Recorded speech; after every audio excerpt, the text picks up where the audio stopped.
Namatay na si Maria Clara. Hindi totoo yan! Buhay si Maria Clara! Hindi pwede yan!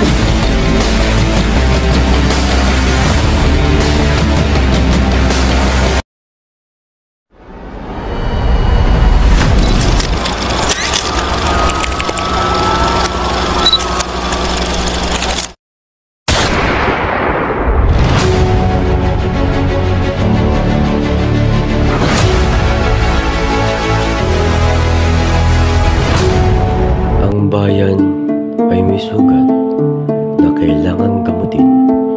Pilipinas, magiging masaya ba ang mga Pilipino kung makakamit ang kalayaan?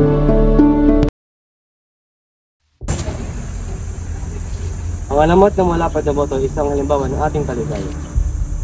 Tulad ng boto na to, kailangan natin ng pagbabago upang mabuhay ng maayos. Napakagandang alamat.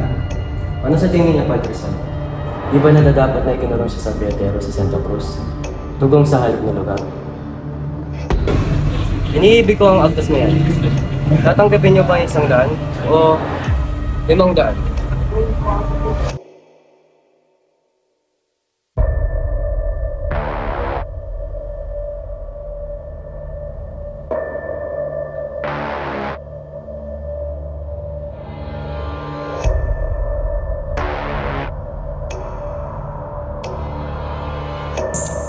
Dino, kailangan niyo po ba ng tulong?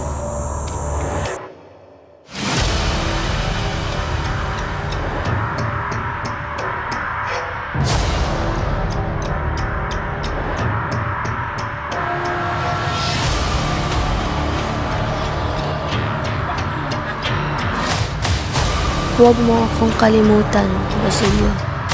Wala bang parang nilang gusto nilang kunin lahat ng mga lugar sa tulong? Okay, Namatay na si Maria Clara.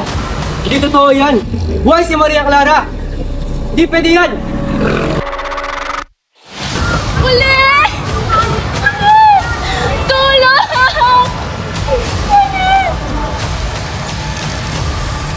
Inay, narito na po ako. Natupad ko na po ang mga pangarap ninyo.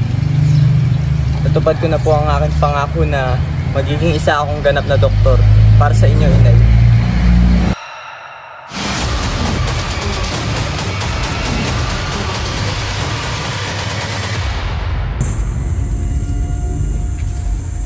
Kailangan niyo po ba ng tulong?